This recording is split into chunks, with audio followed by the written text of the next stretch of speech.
Bueno, buenas tardes a todos. Muchas gracias por haber venido todos hoy aquí. Sé que ha habido un poquito de problemas de tráfico, pero lo hemos logrado, el poder juntarnos.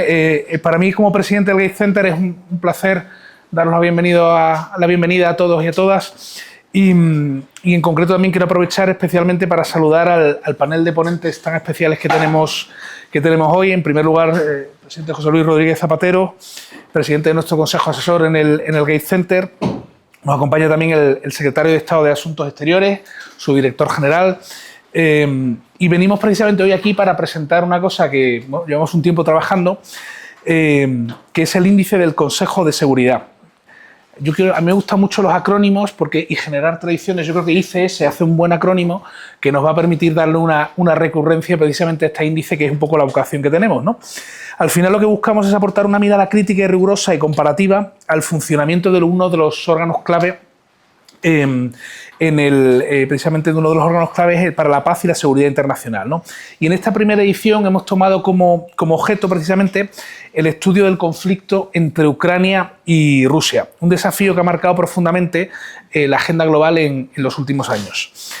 Para ello, lo primero que tengo que hacer es mencionar y agradecer al equipo académico del Gates Center, compuesto por Susana Gratius, que tengo aquí y que moderará ahora el siguiente panel, por Paula Ballesteros y Matías Moán, que han sido precisamente los encargados de idear y desarrollar esta herramienta que les vamos a presentar hoy. Como ya sabréis también, durante la tarde de hoy tendrá lugar una pequeña mesa redonda que va a reunir a un grupo espectacular de analistas, expertos e investigadores que conversarán bajo la temática perspectivas del conflicto en Ucrania y del Consejo de Seguridad, ¿no? Al final lo que buscamos es generar ese espacio imprescindible para analizar en profundidad cómo el conflicto de Ucrania redefine las dinámicas del poder global y pone a prueba la legitimidad y eficacia y futuro del Consejo de Seguridad de la ONU. Y luego, lo último, quería recordaros que después de esta sesión, al final, tendremos un pequeño ágape, un pequeño vinito, para que podamos un poco intercambiar ideas entre nosotros, seguir hablando de política global, tal vez de Eurovisión, ¿no?, que tiene algo que ver también aquí últimamente, y de ciertas posturas que comentábamos antes que nos sorprenden de cierta gente. En cualquier caso, cedo la palabra al secretario de Estado, a Diego Martín Belio. Al final estamos un poco en familia. Secretario de Estado, muchas gracias por aceptar nuestra invitación.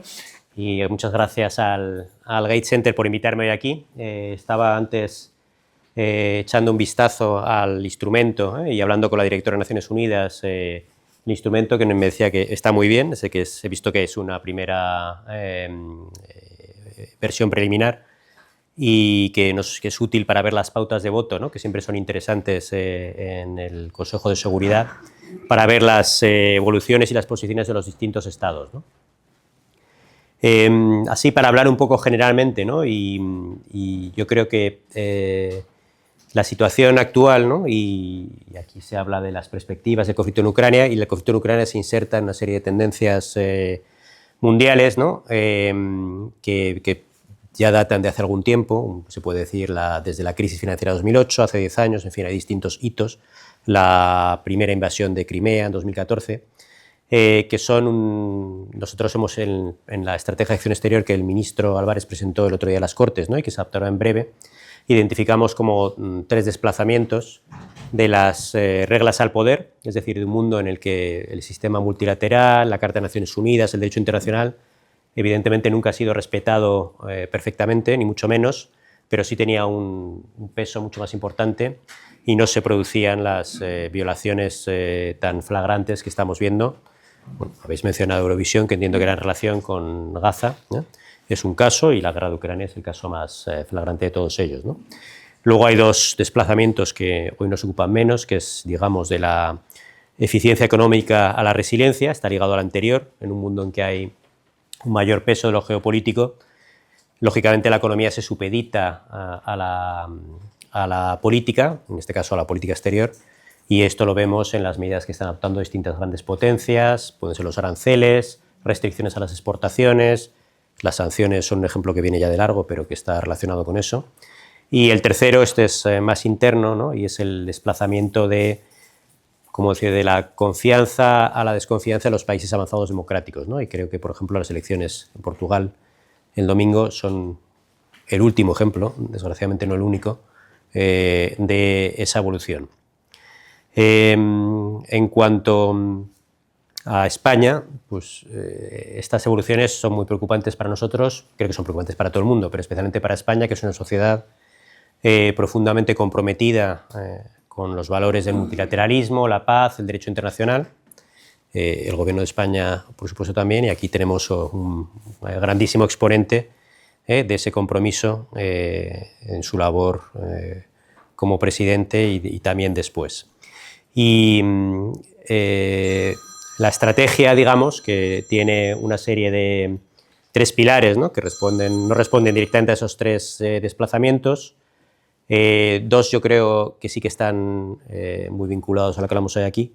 Bueno, los 3 en realidad. Uno es, y creo que esto es también un consenso general en la sociedad española, profundizar todo el aspecto europeo, básicamente una Europa con mayores capacidades de actuación. Esto implica mayor voto por mayoría cualificada, mayor presupuesto, en fin. Ya conocemos muchas de esas, hay varias propuestas hechas ahí. Y luego mayor autonomía, ¿no? Que esta es la línea en la que parece que nos estamos moviendo en los últimos meses, la línea en la que se ha expresado el canciller de Alemania y en que cada vez más países ven necesario avanzar. Hay otro que es una España más segura, que es reforzar nuestras capacidades autónomas. Inmediatamente si hablamos de seguridad pensamos en defensa, pero es mucho más amplio el concepto. Podemos pensar en, por supuesto, la ciberseguridad, resiliencia frente a interferencias extranjeras y de manera amplia, un concepto amplio de la seguridad que indica también que sociedades cohesionadas son también más resistentes frente a los ataques o interferencias extranjeras, ¿no? Y por último, que este es el que está más vinculado a lo que hablamos hoy, es el compromiso con el multilateralismo y la paz, ¿no? Y estamos ahora en un momento en que se cuestiona el derecho internacional, por supuesto, en que la competición geopolítica es más acusada, no diría que nunca, pero desde luego sí que seguro que desde la caída del muro de Berlín, y en su carácter general, porque antes estaba más localizada entre 2 bloques, desde la Segunda Guerra Mundial. Y también, y esto es más reciente, hay un cuestionamiento de las instituciones multilaterales, ¿no? Hemos visto los anuncios que ha hecho el primer donante, que es Estados Unidos. Hoy China ha anunciado $500 millones de donación a la Organización Mundial de la Salud. Y yo sí quería, el otro día estuve en Ginebra y con unos expertos que estaban hablando de la necesidad de eficiencia. Eran gente que querían reformar el sistema. Lógicamente cualquier sistema es reformable y mejorable, y un sistema que incluya 193 Estados miembros evidentemente va a tener más ineficiencias que un Estado-nación y muchas más que una empresa pequeña, lógicamente, pero ese no es el punto, ¿no? Y a esta persona que estaba en esa línea, y es un alto funcionario español, le pregunté, ¿pero cuánto cuesta el sistema? Y son 70.000 millones de dólares. Eso es el 0,06% del PIB mundial. Es decir, que si hiciéramos unos ahorros monumentales, que serían 15.000 millones de dólares, que sí, yo creo que es inconcebible alcanzarlos, pero bueno, sería, digamos, en la franja máxima que podemos alcanzar, lo que se ahorraría sería el 0,01 y algo % del PIB mundial. Es decir, estamos hablando de peanuts, exactamente, ¿eh? Es decir, es en términos relativos y dentro de que haya sus cosas mejorables, muy barato. Y creo que dentro de esta tendencia al cuestionamiento del sistema multilateral, del derecho internacional, precisamente la invasión de Ucrania por parte de Rusia, un miembro permanente del Consejo de Seguridad, es especialmente significativa. Y creo que digamos que obedece a 2 factores, o digamos que tiene es efecto y consecuencia, digamos, ¿no? Es la cristalización de estas tendencias que he mencionado anteriormente, por un lado, pero también es un acelerador. Y desde que se produjo, no tanto la primera, ¿no? Que en realidad casi pareció que era una cosa en el momento, ¿no? Por la reacción que hubo, que era una cosa casi menor, cuando fue muy grave, ¿no? Y lo que sí que hemos visto ya con esta segunda, que ha sido una invasión sobre todo la totalidad del país, con la intención de cambiar el sistema político y el gobierno como mínimo, ¿no? Y esto ha dado lugar a que muchos otros actores adopten actitudes mucho más agresivas en todos los ámbitos. Hemos visto por poner un ejemplo, está por supuesto Oriente Próximo, que es el que más pesamos. También hemos visto la situación la crisis entre India y Pakistán.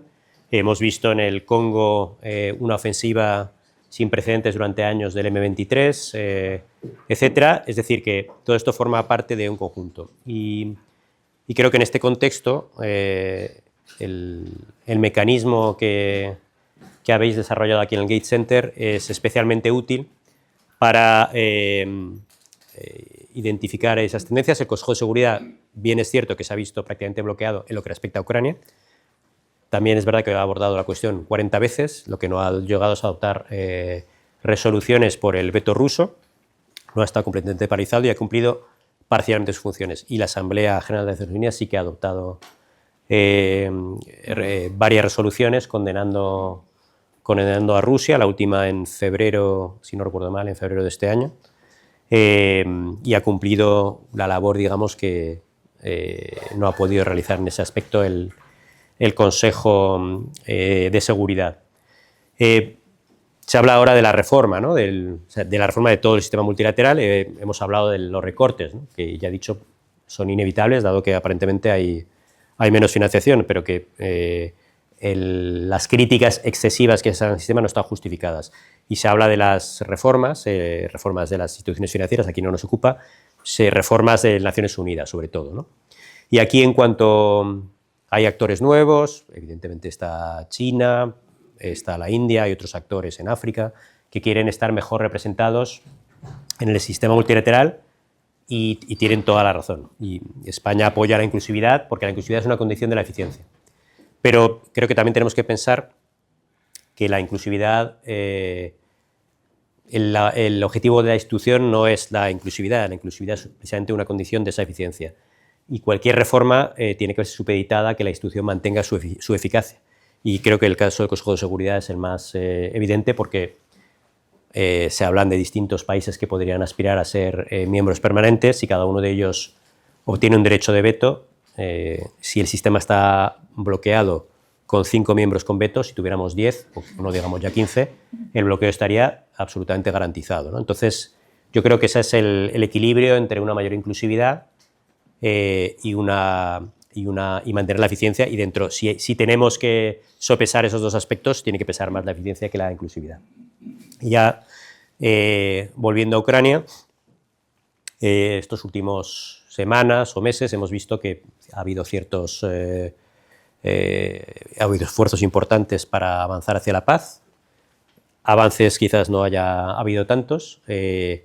Lo que creo que la posición de España es muy sencilla, y es que la paz tiene que ser una paz que sea aceptada por el gobierno democráticamente elegido por los ucranianos y por el pueblo ucraniano, en primer lugar, y eso implica, y a la vez es otra condición necesaria, que sea una paz conforme a los principios de la Carta de Naciones Unidas y el derecho internacional, por sí mismo y también por el precedente gravísimo que se puede sentar si aceptamos, por ejemplo, la anexión, que parece ser uno de los fines de guerra que ha manifestado Putin. Y en ese sentido, España, nuestros socios, estamos apoyando a Ucrania para que puedan sentarse a esa mesa de negociación en las mejores condiciones posibles, que es la mejor garantía de alcanzar ese resultado conforme a la Carta de Naciones Unidas.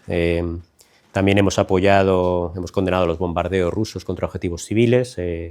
La misión de Naciones Unidas los ha calificado de graves violaciones de los derechos humanos, y últimamente se ha acordado el Tribunal Especial de Agresión, que es un paso importante para garantizar que no existe impunidad y que los actos ilícitos cometidos por las tropas rusas o por las autoridades rusas son castigados. Y digamos, este es un poco el contexto general en el que la guerra de Ucrania se incardina en un contexto, en unas tendencias previas, y acelera esas tendencias en un sentido negativo para la cooperación internacional y el multilateralismo, en un momento en que son más necesarios que nunca. Tenemos desafíos existenciales, está el cambio climático, por supuesto, pero tenemos también los desarrollos tecnológicos vertiginosos. Pensamos en la inteligencia artificial, evidentemente, que puede tener usos militares muy preocupantes, al margen de los que pueda tener una vez se desarrolle plenamente, y desde luego un contexto de máxima competición en la que grandes potencias consideran que el dominio sobre la tecnología, sobre esa tecnología específicamente, es clave incluso para su supervivencia como Estado, como potencia, es el peor contexto para tener una cooperación y minimizar los riesgos, por no hablar de los beneficios que da la tecnología, que los tiene muchos, ¿no? Pero también tiene esa parte de riesgos. Y creo también que es importante hacer en esta defensa del orden multilateral y de la paz, hacer un ejercicio de coherencia. Y en ese sentido también, pues, creo que España puede decir que tiene básicamente la misma posición en Ucrania y en Gaza, que en ambos lugares estamos a favor del derecho internacional. Precisamente el domingo el ministro Álvarez va a acoger una reunión y cena de los principales ministros de Oriente Próximo, en los que vamos a trabajar para la implementación efectiva de los dos estados, justo en el momento que se cumplen un año del reconocimiento del Estado de Palestina que hicimos junto con otros 2 países europeos, 3, en mayo de 2024. Y que veo que ahora otros países europeos, en los que tradicionalmente hemos inspirado nuestra política exterior, están pensando en seguir. O sea, que eso es algo que es muy satisfactorio, ¿no? Y, por lo tanto, compromiso total con el multilateralismo, y yo creo que en eso casi toda la sociedad española, una amplísima mayoría, apoya ese ámbito. Eso quiere decir coherencia y quiere decir seguir luchando de una manera activa. La estrategia de acción exterior habla de una política exterior con identidad propia. Un carácter activo, y compromiso total con este objetivo, y para eso evidentemente tenemos que hacer nuestros deberes en España, tenemos que aglutinar a nuestros socios y mantener esa determinación de seguir preservando, reformando y reforzando el sistema multilateral. Así que muchas gracias por invitarme.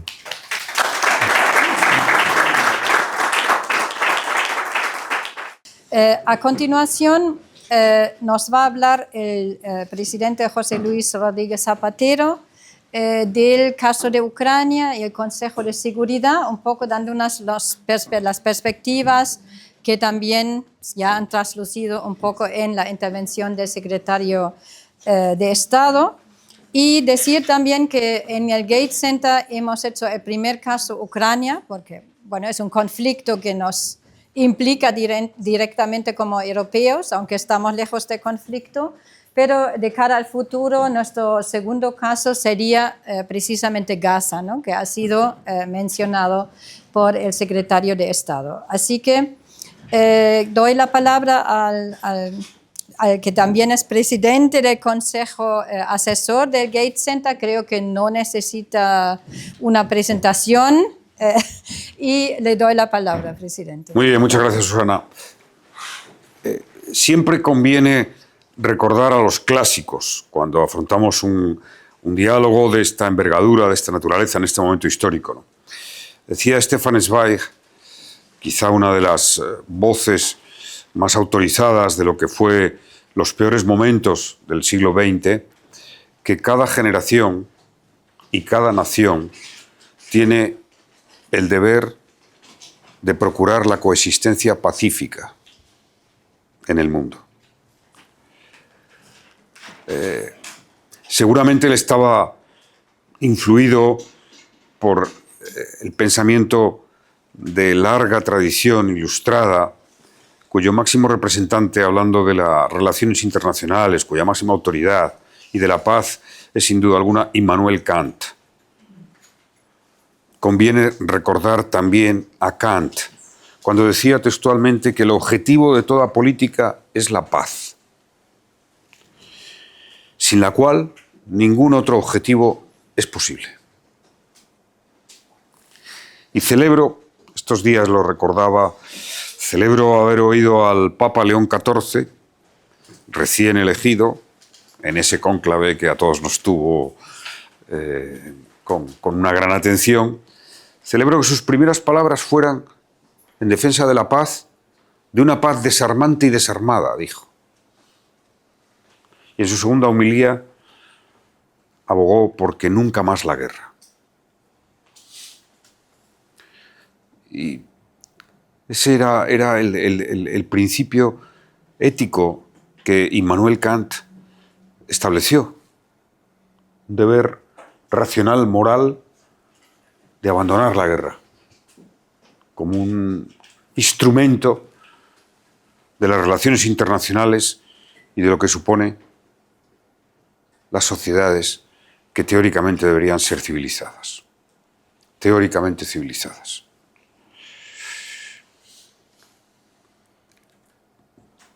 Siempre hay que volver a la Carta de San Francisco.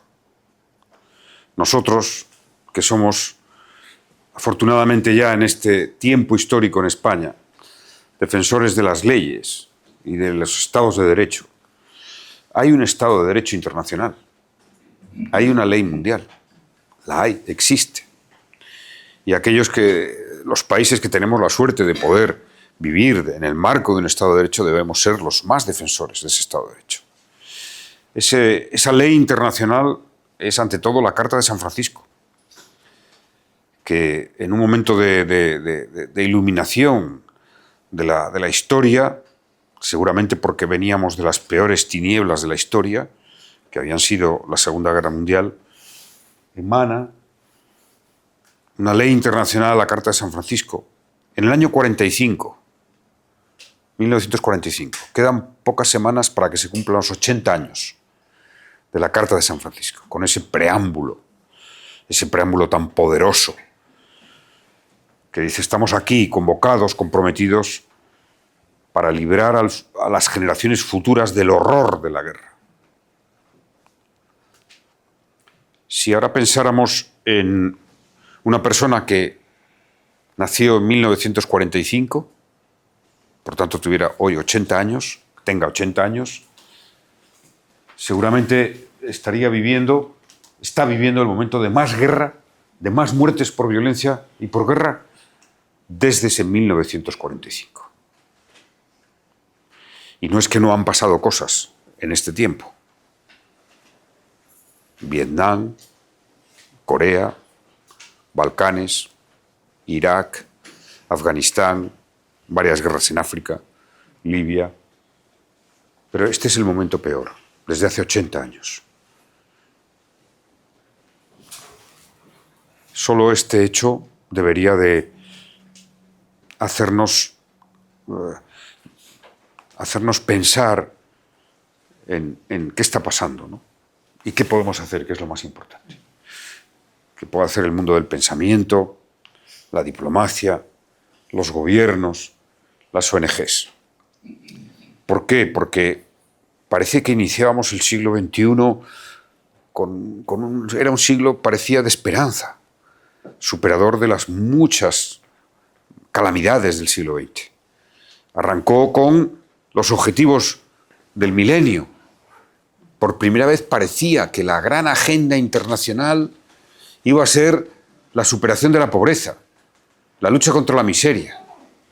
Y por primera vez en la historia, todas las naciones del mundo firman, votan, acuerdan un compromiso que luego tiene la prolongación de los objetivos del desarrollo sostenible para el año 2030. Teóricamente vigentes, que sin embargo están atacados.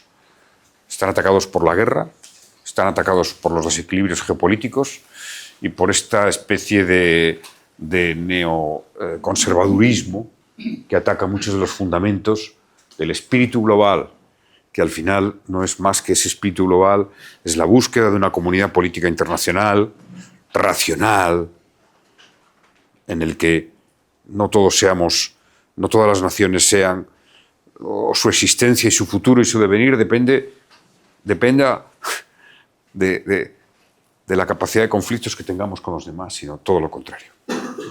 Y sin embargo, creíamos Por eso Gate trabajó desde su constitución por ver el otro factor que parecía que emergía como determinante de esta primera parte del siglo XXI, que seguramente va a condicionar todo el siglo.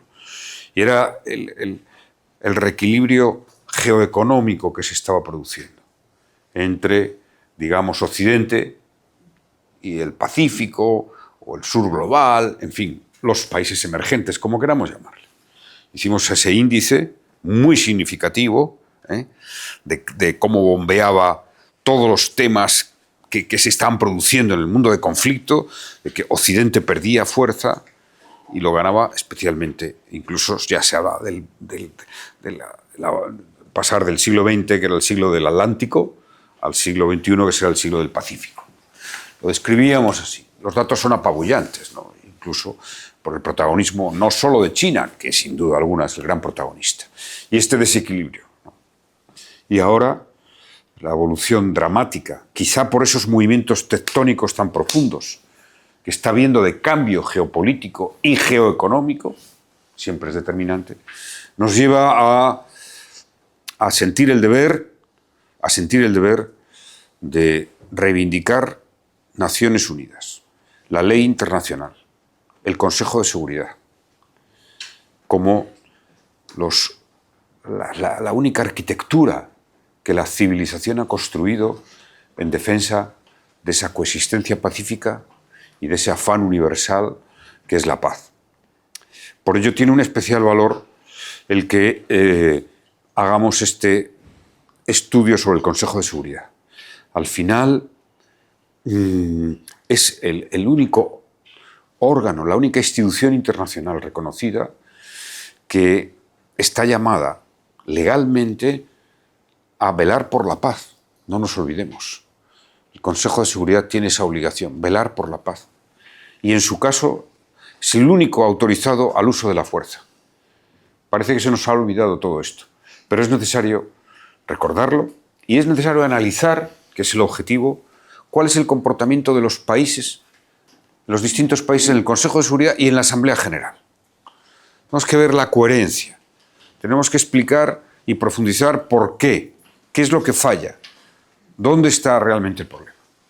Porque al hilo de la intervención del secretario de Estado cabría también la reflexión, y es una cosa que dejo ahí encima de la mesa, de si este debilitamiento del orden internacional, de las instituciones internacionales, esta fragmentación, esta huida hacia el conflicto, una huida, yo digo que si de verdad volvemos a un escenario mundial de conflictos y de negación de la cooperación, es una huida del mundo hacia no se sabe dónde, pero en todo caso no en una línea de progreso civilizatorio. Me preguntaba si este momento tan delicado es consecuencia de la falta de reformas que las instituciones internacionales han tenido. A veces el derecho, digamos, las instituciones no se acomoden a los cambios que se estaban produciendo es también un factor determinante de esa especie de fragmentación. Me preocupaba ver ahora que las posibles negociaciones entre Ucrania y Rusia pues estaban hablando del Vaticano. Creo que deberían de ser en Naciones Unidas y debería ser Naciones Unidas quien liderara esa negociación por la paz, porque estamos en un proceso de debilitamiento muy grave, muy preocupante de las grandes instituciones por la paz. Hay una institución por la paz que todos los países han firmado, han reconocido en los tratados de adhesión a Naciones Unidas, vigente. Y cuando nos llevamos por delante el poco derecho internacional que tenemos, porque es verdad que hay poco derecho internacional, estamos dando pasos atrás todos. Yo reclamo, por tanto, que haya alguna propuesta en esa dirección. En segundo lugar, claro, me parece que es fundamental que también en ese análisis de la posición del Consejo de Seguridad, en este caso del conflicto de Rusia y Ucrania, veamos eso, la capacidad de ideas, de reformas. Ha habido muchas, pero ninguna ha cuajado. Y esto, yo tengo el pálpito de que esta crisis de la comunidad internacional, esta fragmentación, este conflicto, tendrá en algún momento una crisis profunda, un momento decisivo en el que se vuelva a empezar y se reconstituyan nuevas bases. Claro, la historia nos enseña que normalmente eso sucede después de una gran catástrofe y de un conflicto ya absolutamente inaceptable. Y, bueno, ¿por qué digo esta segunda idea? Digo esta segunda idea porque si de verdad vamos a avanzar, ojalá, a un fin de la guerra de Ucrania, que es un laboratorio esencial. ¿Por qué? Primero, porque es una guerra casi convencional, histórica, entre dos estados soberanos. Si nos fijamos los conflictos que ha habido, la mayoría de los conflictos no han sido sobre dos estados soberanos, han sido revoluciones o terrorismo o una invasión como la de Irak, de Afganistán, un conflicto civil como Libia, Siria, tipologías distintas. Esta es la guerra, entre comillas, digamos, convencional, ¿no? Dos estados, fruto de la invasión de uno hacia otro, vulnerando tajantemente, no es la primera vez que se vulnera el derecho internacional, de una forma muy preocupante, y además con una potencia nuclear que es miembro del Consejo de Seguridad. Por tanto, yo creo que sería muy importante que buscáramos abrir una tormenta de ideas sobre qué posibilidades hay o qué vías hay para intentar pensar que al fin de este conflicto, que todavía está muy verde, ¿no?, sobre todo porque hay una política completamente errática de la administración Trump, yo creo que ese será el momento. Ahora haré, para terminar, mi pronóstico, que es arriesgado, pero en estos casos. Pero a la salida de este conflicto, donde Europa debería tener un papel, aunque no se siente en la mesa, porque ya sabemos a quién le gusta sentarse en la mesa, las grandes potencias, ¿no? Pero las ideas son tan importantes como quien esté sentado, y las propuestas. Nosotros debemos creer en eso. La democracia europea debe creer en eso, en las ideas, en las propuestas. Yo creo que sería muy importante aprovechar si es que se avanza hacia un final pactado. Es evidente que la única paz posible es una paz pactada con Ucrania, la única posible. Yo la defiendo, evidentemente. Pero debería de servir también para abrir el debate de la reforma de nuestro sistema de seguridad global, es decir, de la reforma del Consejo de Seguridad. ¿Por qué no de la reforma del Tratado de San Francisco? Al menos poner al mundo en esa perspectiva. Es decir, oiga, aprovechemos, ya que es nada más y nada menos, y ahí van a estar las grandes potencias. Por el lado de la esperanza está la resistencia de la Unión Europea. La resistencia de la Unión Europea en este clima global de conflictividad, de pugna entre potencias. Resiste, sería deseable que tuviera más autoestima, más confianza en sí misma y en su potencial de liderazgo ante el mundo. Creo que lo puede tener, me parece fundamental, y que esta resistencia pone de manifiesto que de esos 80 años de los que estamos comentando, pues gracias a que hay Unión Europea, Europa está en paz. La Europa de los 27, después de haber estado 2000 años en guerras en la historia. Claro, este es el gran ejemplo kantiano. Es decir, si hay algo que tiene el aroma kantiano es la Unión Europea. Una comunidad de naciones unidas en muchos grandes temas, que han ido cediendo soberanía y que gracias a eso tienen paz y democracia. Debemos de poner aún mucho más en valor a la Unión Europea. Nos gustaría verla más contundente, más firme. Es verdad que eso depende también de las grandes potencias de Francia, Alemania, que acaben reafirmando su poderío como naciones y superando esta tendencia ciega a los extremismos. Pero me parecería muy importante. Y termino, claro, me parece imprescindible por desgarrador, necesario en nuestra condición de seres humanos racionales. Que Gaza ocupe el próximo informe. Pensaba cuando oía la noticia, y la hemos oído todos, que Naciones Unidas alertaba de 14.000 bebés en riesgo de muerte por hambruna. Estaba a punto de dimitir en mi condición de ser humano.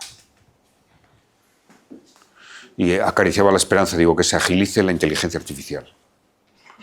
Que nos gobierne la inteligencia artificial, Carmen.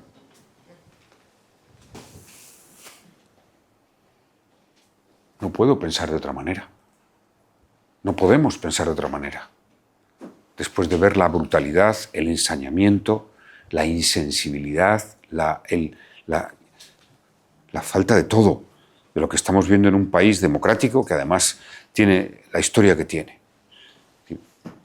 Si esto no llega un momento en que dé un vuelco global, el destino del siglo XXI corre el riesgo de parecerse más al siglo XX que cualquier otro. Tenemos que ser conscientes. Las generaciones que lo vivieron infelizmente la Primera Guerra Mundial, donde muchos jóvenes europeos se alistaban como si fuera aquello casi unos Juegos Olímpicos. Es triste recordar. Y de ahí pues, vivimos lo que vivimos. Ahora viene el pronóstico esperanzador junto a la Unión Europea. Yo creo que mucho de lo que está pasando, más allá del conflicto de Ucrania, que merecería, pero bueno, va a haber un panel aquí brillante y por tanto les vamos a escuchar, pero mucho de lo que está pasando es la crisis de la primera potencia del mundo. Una crisis existencial, una crisis constitucional, una crisis de identidad como nación. Y eso, la personificación es en el presidente que tenemos. Hay que hablar claro en Estados Unidos. Eso va a tocar techo. Eso va a llegar un momento donde en esa nación, en ese país, habrá una profunda crisis y un cambio.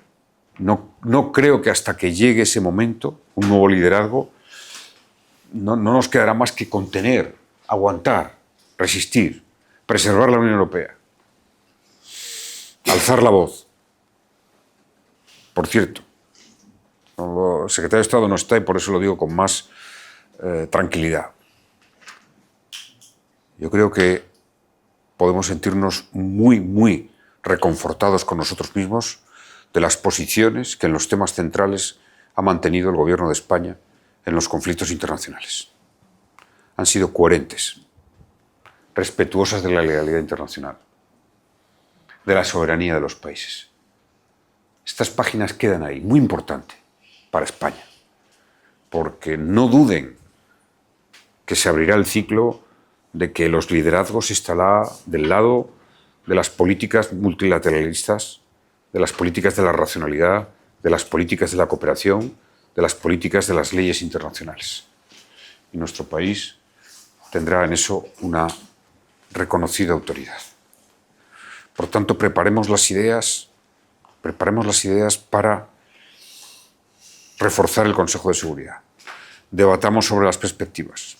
Apoyemos y sintámonos conmovidos por lo que pasa en Gaza. También por los 5.000 soldados que cada semana mueren en la guerra de Ucrania. Cada semana 5.000 soldados, jóvenes todos, muy jóvenes, la mayoría de ellos. Como pasó en la Primera Guerra Mundial, nadie se acordará de quiénes son, para luego volver casi siempre a empezar en ese acuerdo de paz.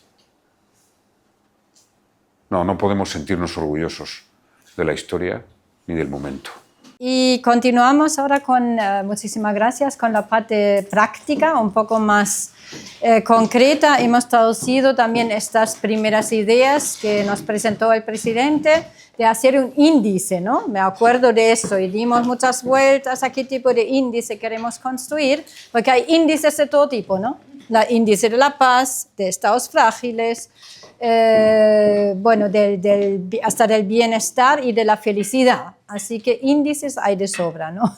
Lo que no hemos encontrado es precisamente un índice de Consejo de Seguridad, porque a mí me cuesta mucho en mi labor como docente, también que soy en la Universidad Autónoma, encontrar las resoluciones, ¿no? Y resumir y ver cómo han votado los países. Y esto es un poco lo que proponemos. Es un proyecto en construcción, no está listo. También quizá la idea se profundizó un poco más en otro evento que tuvimos también con el presidente en septiembre del año pasado, con Paula online, no estuviste presencial hoy. Hoy sí. Muchas gracias por estar aquí presencialmente. Y en ese momento hablamos de la cumbre del futuro, que pasó sin pena ni gloria, ¿no? Desapareció. Sí, el futuro está como está. Luego pasó lo que pasó y estamos en un momento muy crítico, ¿no? Muy, más bien pesimista, como ha dicho el presidente.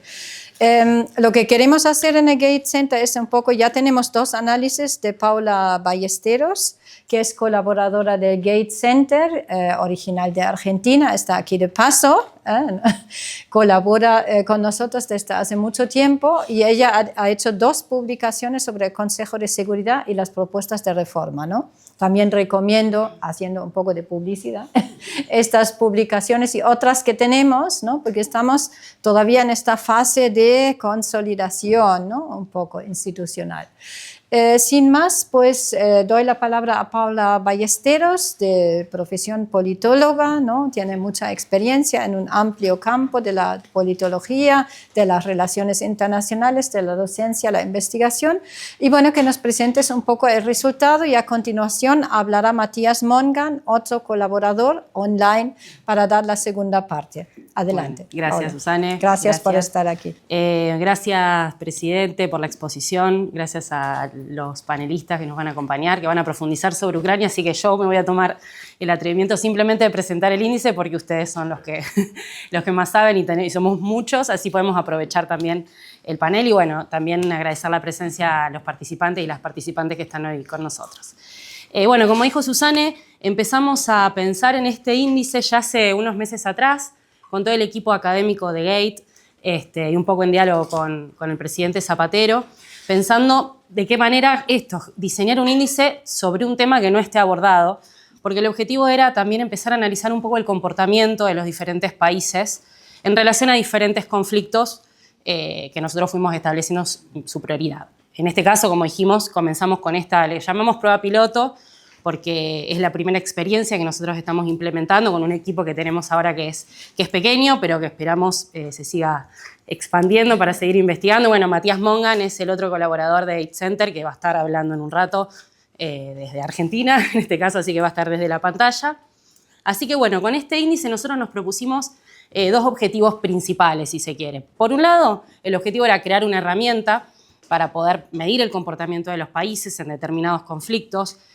Y esta herramienta no solamente para el ámbito académico, como dice Susan, me parece muy importante para que puedan acceder líderes de opinión, para que puedan acceder tomadores de decisión, como el secretario de Estado también comentó que estaban visualizando, también para todo el mundo académico de la investigación, estudiantes, que sé que hay muchos estudiantes por aquí, lo puedan utilizar para sus estudios, pero también para gente que no está tan involucrada en los temas como conocemos nosotros, para gente, ciudadanos y ciudadanas de otros ámbitos, que también nosotros hemos tratado de que lo usen, a ver cuál era su reacción, a ver si era amigable, accesible, porque creo que también, y creemos como equipo, que el acceso a la información también da un poco de democratización del conocimiento, entonces que personas que no estén en este ámbito puedan acceder a esto de manera fácil, sencilla, amigable, también nos parece importante. Entonces, como queríamos destacar un poco este objetivo de la herramienta, como para los públicos, y creo que hemos logrado que sea amigable, por lo menos con quienes lo hemos charlado, amigos, familiares y eso.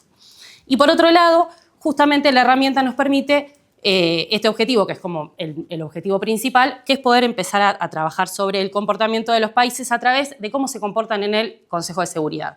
En este caso, ya se habló en demasía sobre cuál es la importancia del Consejo de Seguridad y eso fue lo que nosotros nos orientó a crear este índice en base al Consejo. Ahora, para trabajar específicamente en la herramienta, que me parece lo más importante y no quitar tanto tiempo, ustedes pueden ingresar a la herramienta a través de la página de Gate Center, ya está accesible para todos. Es una herramienta también que queremos aclarar en construcción y también de alguna manera colaborativa. Así que quienes tengan aportes para hacer a la herramienta son siempre bienvenidos. Pero bueno, este índice del Consejo de Seguridad, también como cualquier herramienta metodológica, tuvimos que tomar una serie de decisiones y en eso estuvimos trabajando bastante, que es, en el caso de, en principio, cuáles son los países que nosotros íbamos a monitorear, porque por supuesto no teníamos como la capacidad para monitorear el comportamiento de todos los países. En este sentido, lo que decidimos, por supuesto, monitorear en principio son los 5 miembros permanentes del Consejo de Seguridad, y luego lo que decidimos en relación a la trayectoria de investigación que tiene Gate Center y los intereses sobre lo que escribimos, sobre los que analizamos, es involucrarnos con los países del sur global. Entonces, en esta primera oportunidad, lo cual no quiere decir que en un futuro nosotros podamos ampliar el análisis y sumar el resto de los países o miembros no permanentes, dependiendo del conflicto del que hablemos, ¿no? Pero en este caso nosotros trabajamos orientados con los miembros permanentes y con los miembros no permanentes pertenecientes al sur global. Esa fue como la primera decisión de investigación. Luego, por supuesto, elegir los conflictos, definir cuáles van a ser la prioridad de los conflictos. Son todos importantes, por supuesto, y tienen su relevancia, pero por donde siempre hay que iniciar por algún lado. Iniciamos por Ucrania y nuestra segunda investigación, por supuesto, va a ser Gaza, que era uno de los... Después tenemos también el conflicto en Siria, bueno, una serie de conflictos que tomamos la decisión también por la magnitud y la importancia y sobre todo cómo fueron cambiando las reglas de juego del mapa mundial. Y por otro lado, otra cosa importante que nos interesa comentarles es cuál es el sistema de indicadores que nosotros utilizamos para trabajar en este índice, en esta herramienta. Y nosotros definimos una serie de indicadores que para este caso vamos a implementar el primero de ellos, la primera dimensión, que tiene que ver con la respuesta del Consejo de Seguridad sobre determinados conflictos, pero también la idea es poder avanzar y trabajar sobre los actores intervinientes en profundidad, poder avanzar también sobre las acciones humanitarias. Pero bueno, aclarar también eso, que en esta primera etapa o prueba piloto vamos a trabajar sobre las respuestas del Consejo de Seguridad. En este sentido, ¿cuáles son las respuestas? Las resoluciones presentadas, las resoluciones que fueron rechazadas por veto y las que no fueron aprobadas. Por otro lado, también vamos a trabajar sobre los países que intervinieron y de la manera que votaron estos países que nosotros nos tomamos el tiempo para analizar. Y lo último que nosotros tenemos en este índice que tuvimos que determinar es el horizonte temporal, que también tuvimos que hacer un recorte. Para el índice en general nosotros tomamos un horizonte temporal de 20 años porque nos pareció que era importante porque tomaba parte de los cambios más relevantes que hubo en la geopolítica durante los últimos años, porque nos permite también un mayor acceso a la información de los documentos. Nuestras fuentes de información son documentos oficiales de Naciones Unidas, entonces en ese horizonte temporal nosotros tenemos mayor acceso a esa documentación para investigar. Y además porque nosotros durante 20 años nosotros no vemos solamente el posicionamiento que tienen hoy los países, sino cómo fueron cambiando, cómo fueron actuando en pos de lograr esta paz o esta búsqueda de la paz que finalmente se logró, ¿no? como hemos visto. Así que bueno, esos son como los parámetros que nosotros tenemos de esta herramienta. Metiéndonos un poquito ya en el conflicto de Ucrania, en el caso del conflicto de Ucrania nuestro horizonte temporal es de 2014 al presente, lo acotamos un poco porque tomamos la anexión de Crimea por Rusia como el hito para arrancar, que nos pareció importante a partir de ahí. Y ahí, como podrán ver, en la página de Gate Center, ahí se ve. ¿El mapa nos puedes enseñar? Sí, ahí el mapa está más debajo. Lo que nosotros tenemos en este apartado es lo que fuimos haciendo, subiendo cuáles fueron las resoluciones del Consejo de Seguridad en relación al conflicto de Ucrania entre 2014 y el presente. Y ahí nosotros tenemos la propuesta de resolución sobre el referéndum de Crimea. Este caso justamente es una propuesta de resolución que no fue aprobada, pero sí fue presentada. Entonces nosotros si hacemos clic sobre el... Ahí va. Podemos observar sobre qué países nosotros estamos analizando, los miembros permanentes, cuáles son los miembros no permanentes que estuvieron presentes en esta resolución, si fue aprobada o no fue aprobada y si fue vetada, que en este caso fue una resolución que fue una de las resoluciones que fueron vetadas por Rusia. Y luego haciendo clic en el mapa, apoyando el cursor sobre el mapa, vamos a poder ver cómo votaron cada uno de los países de manera rápida. O sea, si necesitamos, tenemos tiempo, podemos ingresar y tenemos un análisis más detallado. Pero si queremos verlo rápidamente, posamos el mouse sobre el país que nos interesa y vemos de qué manera votó. En este caso, bueno, el voto de Rusia, que fue en contra, tenemos China, que se abstuvo, y acá un caso de Australia, que votó a favor. Y así con todos los países que estuvieron presentes, recuerden, miembros permanentes y pertenecientes al sur global dentro de esta resolución. Acá está como votó Argentina. Bueno, era otra Argentina. Detalles, y después tenemos un pequeño apartado con el detalle del contenido y un link directo a la resolución. En caso de que quien quiera profundizar o tener el documento oficial, también se pueda acceder a esa resolución. Esto nosotros... ¿Cómo hago para ir para atrás? Perdón, temas técnicos.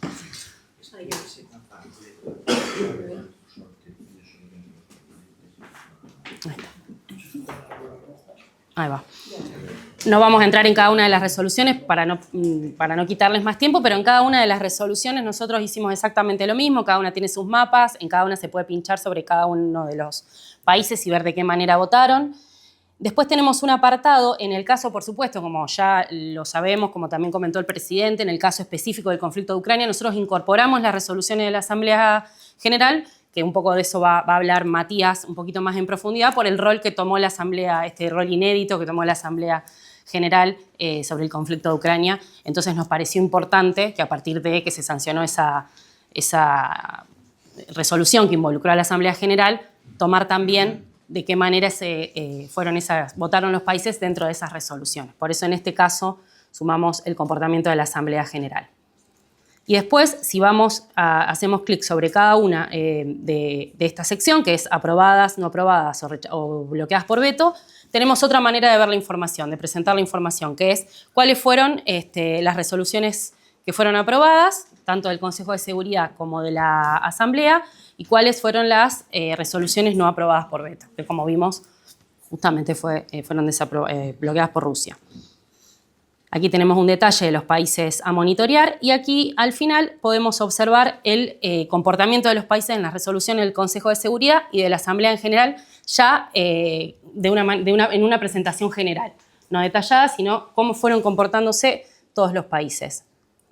Y si hacemos clic sobre los diferentes países, tenemos que Rusia, cuáles fueron las resoluciones y de qué manera votó, tanto en el Consejo de Seguridad como en la Asamblea.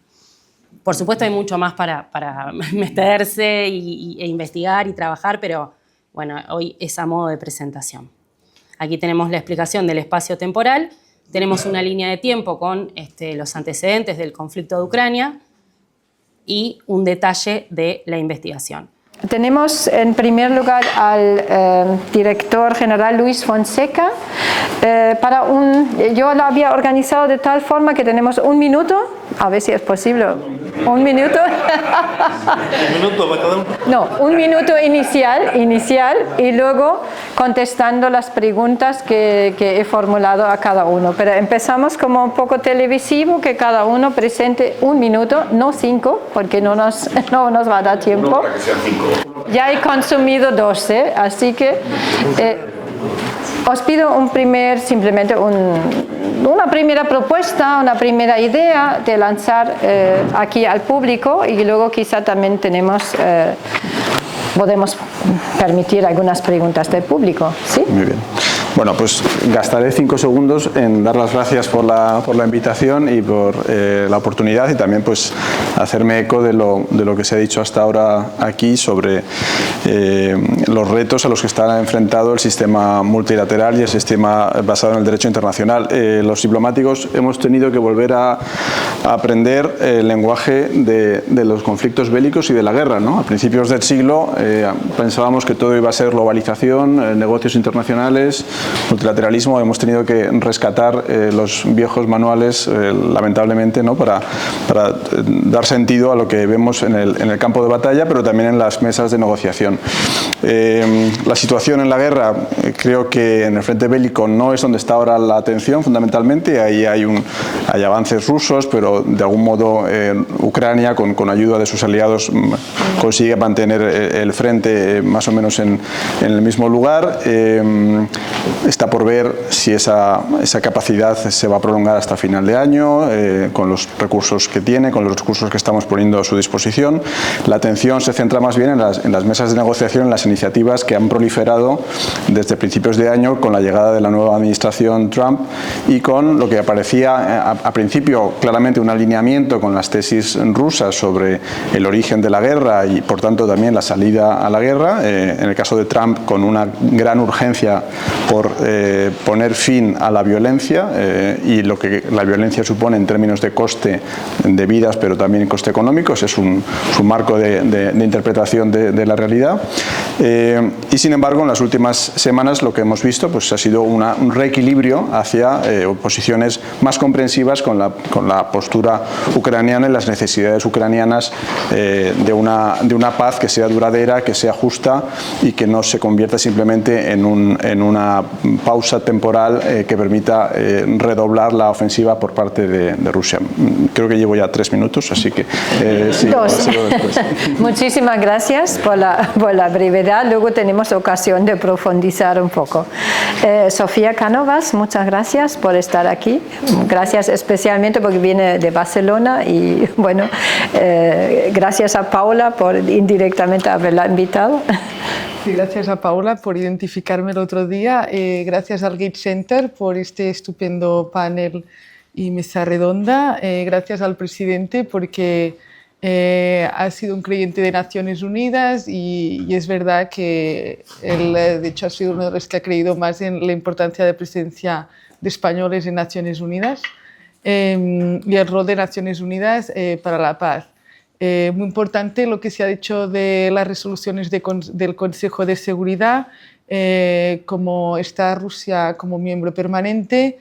Desgraciadamente no se han podido tener resoluciones que indicaran el mandato de misiones de paz, como ha sido en el caso de Haití con la MINUSTAH en su época, y entonces estamos en el rol de Naciones Unidas trabajando desde el punto de vista humanitario, que es mucho reconstrucción y desarrollo para la Agenda 2030 con el Pacto para el Futuro. Lo que se dice de reconstrucción que se necesitaría son 486 billones y como Estados Unidos, como sabéis, la oficina que tenía más grande de USAID estaba en Ucrania con el 70% de la ayuda de todos los donantes.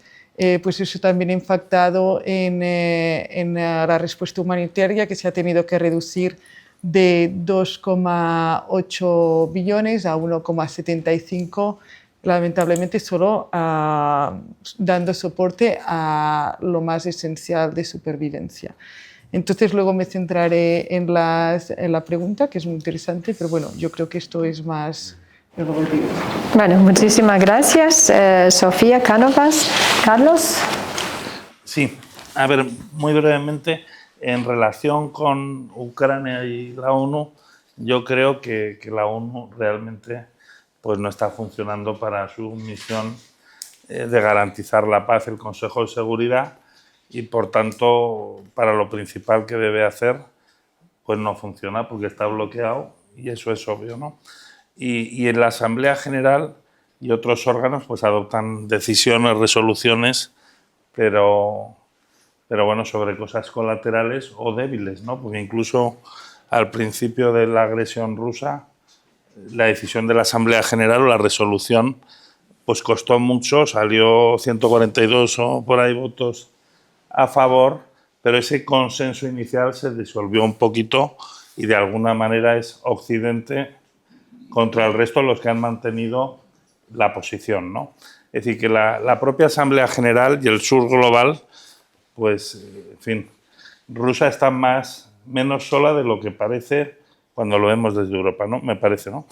En segundo lugar, claro, la paz en Ucrania, pues yo creo que es imposible alcanzarla con justicia, desde el punto de vista del derecho internacional penal, de los derechos humanos, es decir, no puedes ahí, en fin, esto de ir a la Corte Penal, que lo podría haber llevado el Consejo de Seguridad, pero claro, como hay bloqueo, no lo va a llevar.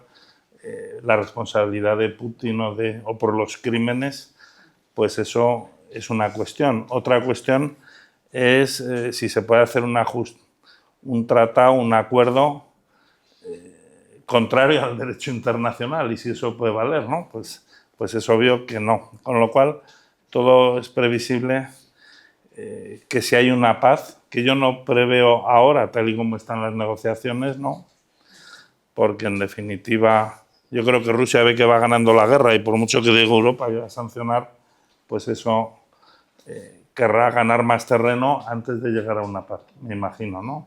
Por lo menos unos meses y desde luego más garantías, ¿no?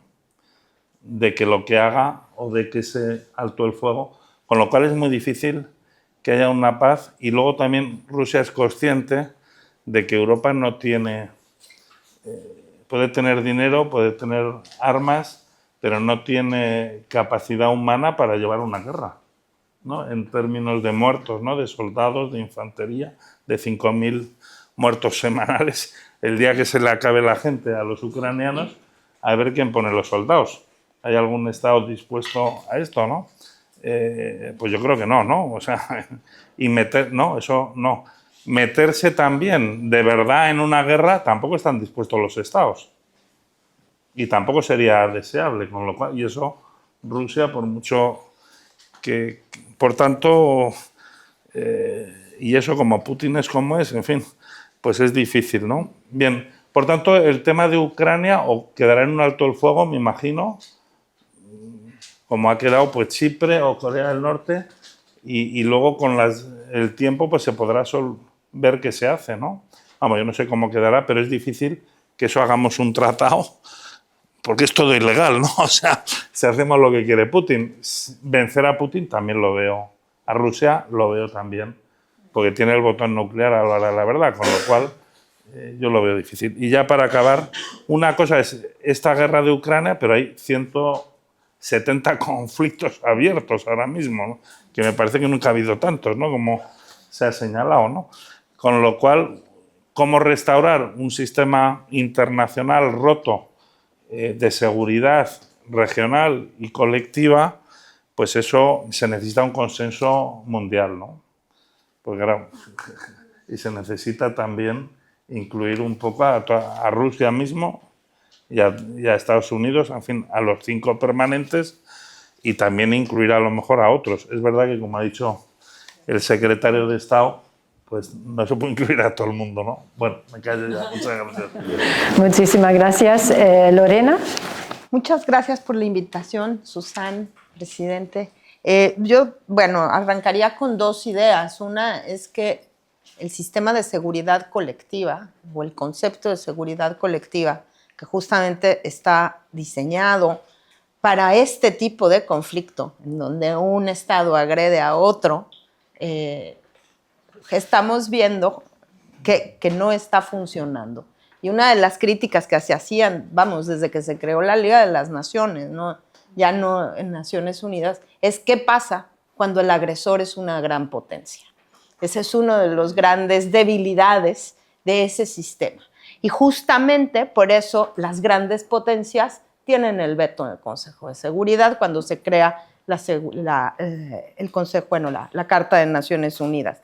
Y bueno, pues no es la primera vez que vemos que la ONU no funciona y el Consejo está bloqueado. Así fue durante toda la Guerra Fría. Realmente tuvimos un periodo corto, ¿no?, de hegemonía estadounidense en el cual Naciones Unidas funcionaba as intended, como decían, ¿no?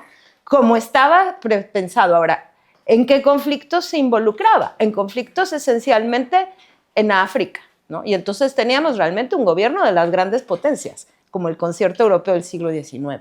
Además, quiero traer a colación este concepto de seguridad colectiva inventado en Europa después de las guerras napoleónicas, que es el gobierno internacional por medio de la decisión conjunta de las grandes potencias. Claro, cuando se rompe ese manejo colectivo del orden internacional cuando es una de las potencias la que decide cometer la agresión, que fue el caso de la guerra de Crimea en 1854, no de esta. O sea, y así fue, y hemos visto cómo se paralizan. Ahora, ¿qué ha pasado históricamente cuando esto sucede? Pues efectivamente se vacían de sustancia, se vacía de política y se queda el esqueleto de la organización, como se quedó la Sociedad de Naciones en los años 30, como se está quedando, por ejemplo, la OMC también, ¿no? En donde las negociaciones comerciales salen a otros foros, se van al G20 o se van a los acuerdos regionales, ¿no? A las negociaciones bilaterales o en grupo, etcétera, porque Naciones Unidas, justamente por ser tan inclusiva, tan representativa, se vuelve inmanejable, ¿no? Y ya un último comentario con el que arranco es, en este momento las posiciones de Ucrania y Rusia son irreconciliables.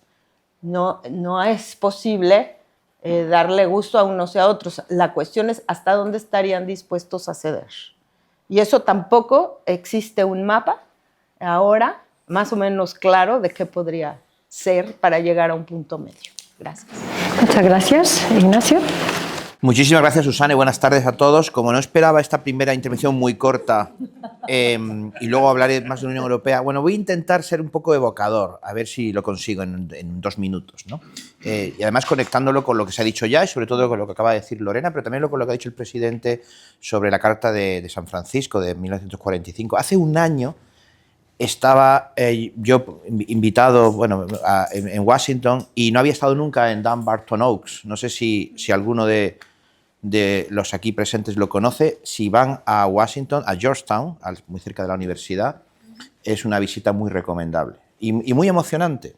Allí se reunieron los representantes de 4 potencias en aquel momento. Es muy interesante porque es, como has señalado, que los europeos inventaron esto en el Congreso de Viena, y es la primera vez que los europeos no estaban allí presentes, la primera vez por culpa de los europeos, ¿no? Está Estados Unidos, la Unión Soviética, China y el Imperio Británico. Es el Imperio Británico el que está representado, en aquel momento además no se consideraban Europa, ¿no? Era otra. Francia no está, Francia va a entrar como 5º miembro, en parte gracias a la ayuda de los británicos y un poco como una concesión al sufrimiento de la Segunda Guerra Mundial. Pero año 44, más o menos paralelo al desembarco de Normandía. Antes de que se hubiera producido el desembarco, ya en el año 43 es la declaración de Moscú, donde se dice hay que crear algo que reemplace a la Sociedad de Naciones, que ha fracasado, y que cree un mundo para después de la Segunda Guerra, con esa confianza de las llamadas naciones. Las Naciones Unidas eran justamente en aquel momento los que estaban luchando contra las potencias del eje, ¿no? La idea de prevaleceremos. Y lo que queremos hacer después no es un mundo de venganza, sino, bueno, pues de crear unas reglas.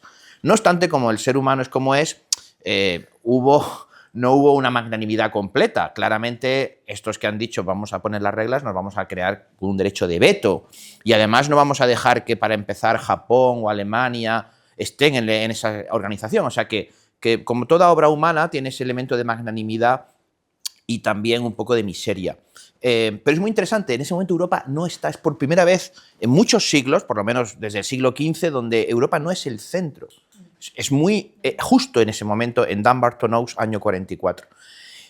Y bueno, ahora con cierto pesimismo diríamos, ahora estamos en un momento peor, porque efectivamente el multilateralismo está en un momento de eclipse. Digo esto del eclipse porque justo cuando estaba en Washington hubo un eclipse el año pasado, aquel día, justamente. Y sin embargo, por acabar estos minutos ya, con un poco más de optimismo, bueno, pues ahora estamos mejor los europeos, ¿no? Es decir, desde ese momento hasta ahora hemos en parte recuperado el tiempo perdido, tenemos una cierta autoridad moral, aunque ahora luego hablaré de eso, de toda la lista que tenemos de problemas. Y desde un punto de vista más español, permítaseme esta nota también optimista, no quiero ser autocomplaciente, nunca es bueno ser autocomplaciente, pero optimista, ¿no? ¿Cómo estaba España en 1944, ¿no? Y cómo estamos ahora. A mí me parece muy civilizado y aprovecho ya, termino agradeciendo al Gates Center y felicitando por la iniciativa, ¿no? Estar en un momento de primavera aquí en Madrid, a mí con un antiguo primer ministro socialdemócrata, mi compañera profesora alemana de la universidad, con investigadores argentinos, mexicanos, o sea, en este momento me parece muy, muy civilizatorio, me parece como, pues no sé, como en plena Guerra Fría, pues cuando había una reunión parecida en Copenhague, y creo que es una obligación moral. Y es una obligación de un país ahora como España, y Europa, desde luego, que está en una posición un poquito mejor de presionar, de influir y de empujar. Ahora vamos a hablar de Ucrania, que sin duda tiene elementos también muy inquietantes, pero las noticias que se están produciendo en las últimas horas vienen del lado de cómo están moviéndose Reino Unido, Francia, Canadá en el ámbito del conflicto de Gaza. Y creo que esta idea de empujar, de creer a pesar de todo en el derecho internacional y los derechos humanos, pues produce resultados cuando hay sensibilidad a las opiniones públicas, y yo creo que, quiero decir que realmente, más allá del análisis académico, más allá de la responsabilidad política de nuestros diplomáticos y de los que trabajan para Naciones Unidas, creo que tenemos un papel que jugar y que es mucho más importante de lo que a veces creemos, ¿no? Muchísimas gracias. Tenemos una versión más pesimista, otra más optimista, ¿no? A ver con lo que nos quedamos. Y allí sería mi pregunta a Sofía y a Luis Fonseca, un poco que nos comenten, bueno, lo voy a variar un poco, que nos comenten sobre esta posición que ha dicho Lorena, ¿no? Que son dos posiciones irreconciliables. ¿Cuál es la situación en el terreno, ¿no? Sofía, y cuál sería, digamos, un poco la óptica también de este conflicto? ¿Habrá paz? ¿No habrá paz?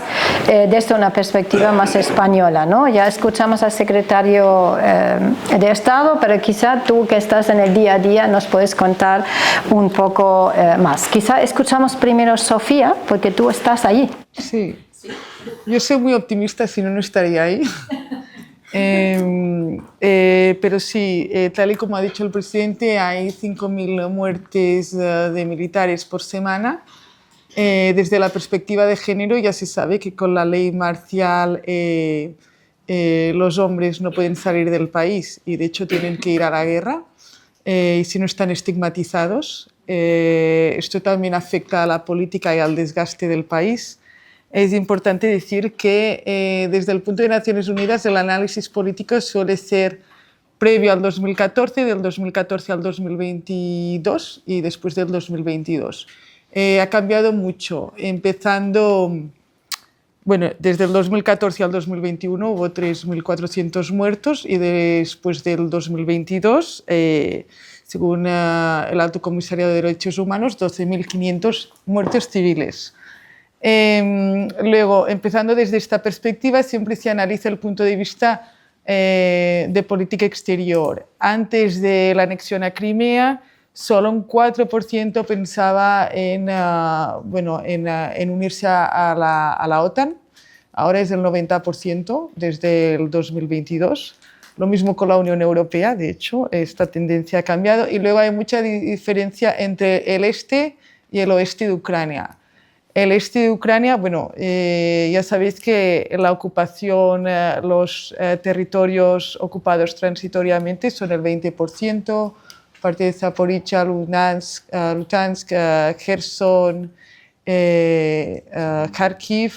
La población está muy desgastada ahí, y los territorios ocupados, de hecho, son los más vulnerables porque hay distintas posiciones. Desde el oeste se suele pensar más en la posición que siempre ha mantenido Zelensky, que es integridad territorial y volver a las fronteras antes del 91. Y con todo este desgaste, pues los del oeste, que son los que están un poco más como si no hubiera guerra, como el Lviv, piensan que se tiene que ir a por todas e intentar conquistar todo el territorio. Y se habla de dos vertientes, la reconquista o la reconstrucción. Hasta ahora en las negociaciones de paz, hasta hace poco, se hablaba siempre de la reconquista. y de hecho los oponentes de Zelensky lo han criticado en este sentido, la reconquista, pero ahora no está funcionando, entonces se habla más de reconstrucción y que del cese de territorios Rusia considera ya que el status quo tiene que ser a partir de cómo están los territorios ahora, en el sentido de concesiones, no hay una vuelta atrás a Crimea. Y bueno, y entonces pues el presidente Zelensky tiene que decidir según lo que la sociedad ucraniana quiere. Se hizo una encuesta en octubre del año pasado en el que ya se decía que el 30 al 45% con todo este desgaste ya darían los territorios como están. Entonces hay diferentes perspectivas, que los territorios ocupados transitoriamente se autogestionen, pero la población que está ahí ucraniana pues está muy debilitada. Y la otra que se considera que el Donbass está perdido, ya no hay nada que hacer, y la de las concesiones de territorios. Y desde Estambul 2.0 pues sí que se ve esto, la Federación Rusa está más fuerte que nunca, entonces para las negociaciones lo sabe. Los dos quieren ganar tiempo en estas negociaciones, dudosamente se va a llegar a unas negociaciones de paz. Los dos tienen presión de Estados Unidos y de Europa y de los otros países, pues desde la Federación Rusa están un poco fastidiados de que se esté intrometiendo, como lo ven ellos, Europa, y entonces sí que se considera se está ganando tiempo. Cuando Putin dijo, no, voy a hablar yo directamente con Zelensky, de hecho se estaba ganando tiempo y se vio con las delegaciones que asignaron. Putin directamente en su delegación había su asesor presidencial y un antiguo ministro de Cultura y luego inteligencia militar, mientras que Zelensky estaba dispuesto a él mismo, pero siempre tiene que ser al mismo nivel, y al final pues hubo pues, el Ministerio de Asuntos Exteriores y todo esto, pero ahí ya se ve que se está intentando ganar tiempo y Zelensky quiere ganar los aliados, tener estos 6 meses más ayuda militar y ver lo que se puede hacer. Pero bueno, y Rusia quiere ganar más territorios y por eso de hecho se está atacando más que nunca a Kiev. Nosotros lo notamos, el 23 de abril fue horrible y la defensa antiaérea, pues con todos los recortes también afecta. Antes no te enterabas mucho en Kiev, ahora pues sí hay bastantes explosiones. Yo lo dejaría yo. Bueno, muy bien. Gracias. Eres bastante valiente estar allí, me parece. Sí. Bueno, muchas gracias, Sofía, de primera mano, ¿no? La información de primera mano. Luis Fonseca, por favor. Sí, yo quería apuntar que se habla de en fin, la imposibilidad de que las dos partes obtengan a lo que aspiran. Yo creo que hay que tener claro que hay una gran asimetría en esta guerra, ¿no? Hay una asimetría de poder. Si al final aquí hablamos de las instituciones y del marco normativo, pero es verdad que, como se ha comentado, ese marco normativo durante unas décadas no funcionó porque los equilibrios de poder no lo favorecían. Hubo un momento unipolar, que así se llamó, donde sí que funcionó porque había un poder que sostenía el sistema, ¿no? Y de nuevo volvemos a ver el juego de los equilibrios de poder, en este caso en Europa, y las asimetrías. En el caso de Ucrania, el sentido de la guerra es una guerra de defensa de la soberanía y de la integridad territorial. Es una guerra de defensa de la posibilidad de Ucrania, que además es una democracia, de escoger su propio destino y sus propias alianzas y sus propios planteamientos de seguridad, ¿no? Y su propio orden político. Cosa que en el caso de Rusia no es así. Es decir, en el caso de Rusia, por lo que lucha Rusia, yo sinceramente no creo que la cuestión territorial en un país de las dimensiones de Rusia, 3 o 4 oblasts en Ucrania, sean la gran cuestión existencial. Por lo que lucha Rusia es por revertir el principio de organización del mundo y en particular de Europa a un sistema de esferas de influencia, un sistema en el cual hay grandes potencias que se reservan el derecho de, en su vecindario inmediato, vetar o, digamos, bloquear determinadas opciones políticas de sus vecinos. Por tanto, planteamientos de no podemos contentar a las dos partes, yo creo que son un poco tramposos porque evidentemente las dos partes no tienen la misma legitimidad en sus objetivos finales, ¿no? Y eso es lo que yo creo que motiva que la respuesta de la Unión Europea, que es una comunidad política basada en el derecho y basada pues, en unos principios que nos parecen innegociables, haya sido muy decidida, muy unánime, con una excepción que todos conocemos, pero incluso esa excepción no ha impedido que se hayan aprobado sanciones, no ha impedido que haya habido un apoyo militar, no ha impedido un ejercicio de, se mencionó al principio, de outreach, ¿no? de volvernos hacia el resto del mundo para buscar un apoyo, que como se dijo también muy oportunamente, pues se ha reflejado más en esas resoluciones que eran más de principio, ¿no? Que no en aquellas que señalaban con el dedo al responsable de que esos principios fueran vulnerados, lo cual no deja de ser un poco bueno, una cierta hipocresía, ¿no? En el sentido de que bueno, hay una agresión, pero no podemos mencionar al agresor porque entonces el agresor se enfadará con nosotros y tendremos consecuencias, ¿no? Entonces, yo creo que esa asimetría no es tal. Yo creo que Rusia efectivamente no tiene ninguna prisa por terminar esta guerra. Ellos pueden asumir un coste humano que Ucrania y las democracias no pueden asumir.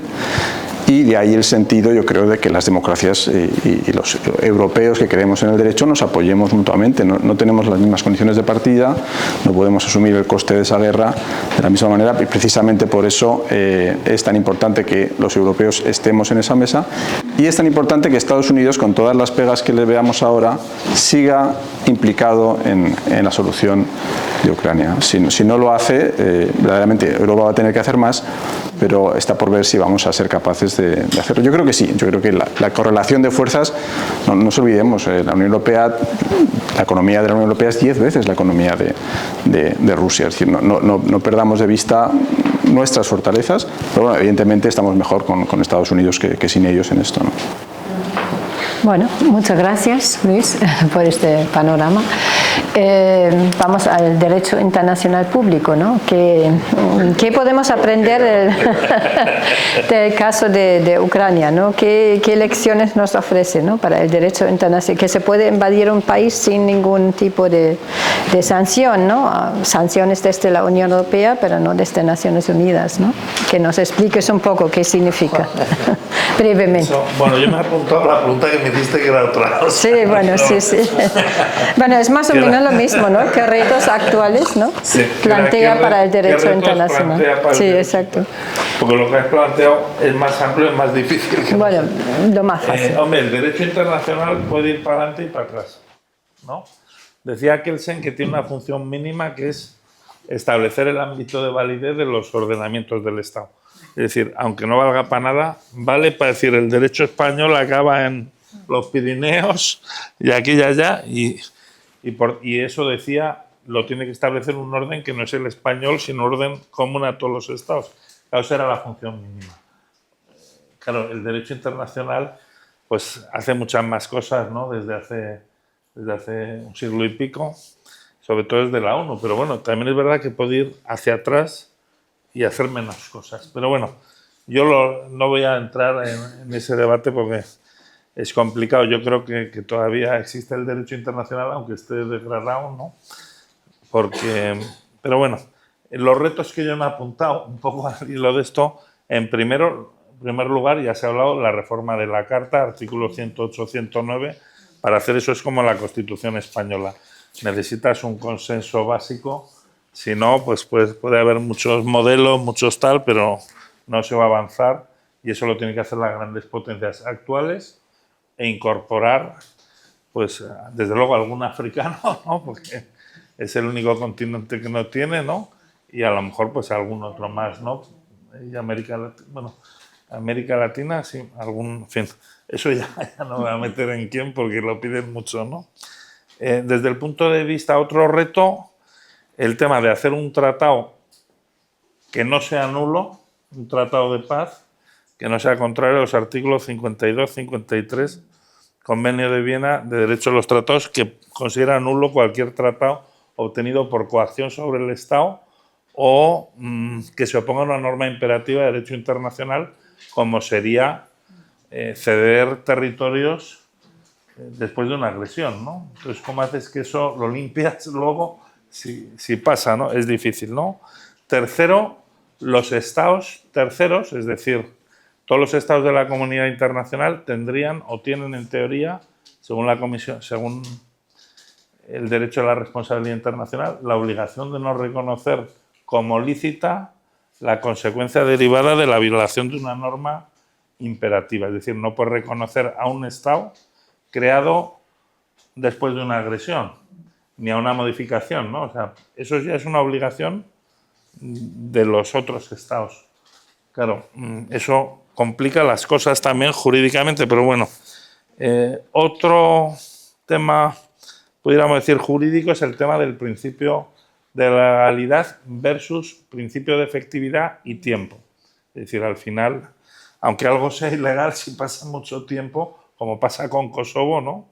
El transcurso del tiempo, pues esto es la usucapión, ¿no? O sea, pasan 20, 30, 40, al final lo que es ilegal se convierte en legal.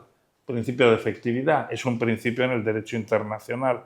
Ex facto oritur jus, es decir, algo contra derecho, pero claro, eso ya se habrá muerto Putin, el otro, o sea, ya nosotros igual, pero bueno, Chipre, vemos casos, o sea, bueno, Chipre todavía no, ¿no? Pero bueno, esto, o sea, el tiempo hay que tenerlo en cuenta, ¿no? Es decir, son conflictos que se pueden quedar ahí congelados. Eso va a ser la salida, probablemente, ¿no? Y ya, pues, nuestros hijos o nietos lo resolverán, pero bueno, habría que lo resolverán jurídicamente porque eso no tiene solución, ¿no? Otro reto, me ha apuntado 10, o sea, pero ahí muy telegráficamente. Otro es el tema de quién paga la factura, en fin, todas estas cosas, el principio de integridad territorial. Otro, el tema que ya he dicho antes, otro reto es la responsabilidad penal de los crímenes de derecho humanitario o del crimen de agresión. Claro, eso probablemente no llega a la Corte Penal, pero no deja de existir esa responsabilidad. Otro reto es lo del Consejo de Seguridad, desbloquearlo. ¿Cómo haces? Cosa que eso depende del consenso. Otro reto es cómo en este mundo tan multipolar y cada vez menos multilateral, que decía siempre Borrell, ¿no? Es decir, un mundo más multipolar pero menos multilateral, ¿no? Pues cómo hacemos una readaptación para fortalecer las instituciones internacionales con ese nuevo equilibrio de poder que hay, ¿no? Es decir, desde luego el sur global, que no tiene reflejo, en fin, los nuevos poderes emergentes que ya han emergido, cómo eso retoca a las instituciones internacionales para que los apoyen, porque desde luego ni el derecho ni las instituciones, como decía Peces Barba, el hecho fundante básico del derecho es el poder. Si no lo respalda el poder, pues no funcionan. Entonces, claro, es un complemento, o sea, entre poder y derecho hay una relación interactiva permanente, ¿no? Y si no, pues no funciona, ¿no? Y ahora mismo estamos en un momento internacional, en cambio, en transición, en readaptación, en crisis en ese sentido, y hasta que estas piezas no se reordenen, pues estamos en un cierto caos, ¿no? Una cierta incertidumbre, ¿no? Y luego ya, por último, porque si no estamos aquí hasta las 12 y no quiero yo... Lo que también es importante, y yo creo que la Unión Europea ahí nos lo está haciendo, no ahora, sino desde hace tiempo. Es verdad que probablemente por el seguidismo a Estados Unidos, ¿no? Desde hace mucho tiempo. Claro, hay que intentar con Rusia, tampoco vamos a hacer un telón de acero aquí 100 años, ¿no? Me parece, ¿no? Y habría que intentar ese modelo de seguridad compartida de la OSCE, que es una organización que existe todavía, ¿no? Que no hemos echado a Rusia, ¿no? Como se le ha echado o se ha ido, también se ha retirado del Consejo de Europa, pues hombre, habría que intentar rehacer porque es que vivir en otra carrera nuclear, en otra carrera, pues eso, al final el valor de la paz, que es el que debe preponderar, pues hay que construirlo también, generando un entorno de confianza dentro de que en este momento parece que decir eso es que estás con Putin, y no es eso, pero yo creo que la vía no solo es el rearme, ¿no? La vía no me parece que sea solo el rearme, sino intentar reconstruir un modelo de seguridad colectiva y europea más compartida por todos, ¿no? Sabemos que las sanciones no son muy efectivas, pero siempre se aprueban, se han vuelto a aprobar, ¿no? Que nos hables un poco de si mantiene y de qué forma también su política de apoyo a Ucrania, la Unión Europea, y hasta cuánto tiempo, ¿no? Tú has introducido un poco la perspectiva del tiempo, ¿no? Sí, muchas gracias. Bueno, la pregunta de si la Unión Europea debe mantener su apoyo diplomático y militar y las sanciones. O si lo va a mantener, debería, pero si lo va a hacer. La respuesta para mí es sí, de hecho, inequívocamente. Sin embargo, digo, hoy mismo se aprobaron, ¿no?, la ronda número 17 de sanciones en Bruselas, sin duda, por 3 razones: por miedo, por principio y por la coyuntura geopolítica. En cuanto al miedo, hay varios Estados miembros de la Unión Europea que comparten las inquietudes de Ucrania y que se ven reflejado cuando ven las barbas de Ucrania pasar, ponen las suyas a remojar. Y me parece que no son pocos, además, esos miembros, ¿no? Están tradicionalmente los bálticos y Polonia en primerísima línea, pero me parece que Suecia y Finlandia, al entrar a la OTAN, pues dieron la señal de que también están bastante preocupados, incluso más de lo que estuvieron en la Guerra Fría. Y si la OTAN se extendió a Europa del Este, yo creo que fue una ampliación más bien a regañadientes por parte de las potencias occidentales, y fue sobre todo empujada por estos países que buscaron refugiarse de un posible resurgimiento ruso, y que esto lo venían empujando desde que se cayó el muro de Berlín. Lo primero que pidieron fue entrar a la OTAN y a la Unión Europea en cuanto hubo aquella transición. Además, estos países a los que me refiero, que son parte integrantes, un grupo importante de los Estados miembros de la Unión Europea, quizá no tengan el mismo miedo que Ucrania en términos de integridad territorial, pero ya están sufriendo la guerra híbrida. ¿Me explico? O sea, ya hay interferencia importante en la política interna de países como Rumania. ¿No? Para dar un ejemplo. Ahora, el segundo punto, ¿por qué sí debe de seguir apoyando la Unión Europea? Por principio, se mencionó el tema de la integridad territorial, porque la demanda de Putin, efectivamente, pues no es legítima, en el sentido de que no respeta no solo la integridad territorial de Ucrania, sino el derecho del pueblo ucraniano a la autodeterminación, que también es parte de, ¿no?, los principios, vamos, de la Carta, ¿no? Recordemos cómo, ¿no?, fue justamente la decisión ucraniana, después de elecciones libres, de acercarse a la Unión Europea y a la OTAN, la que desató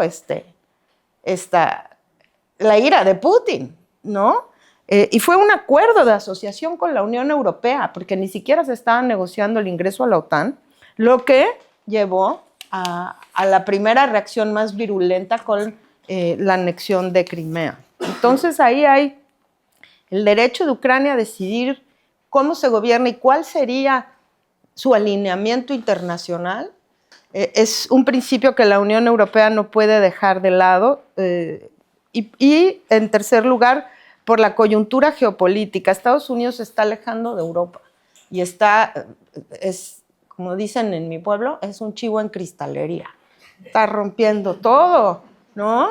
Y esto está poniendo sobre la mesa la necesidad cada vez más urgente de la autonomía estratégica de la Unión Europea. Entonces es importante que la Unión Europea tenga una voz propia, y bueno, y esto no es de ahora, ya lo viene diciendo De Gaulle desde los 60, en fin, por fin ahora parece que le hacen un poco más de caso.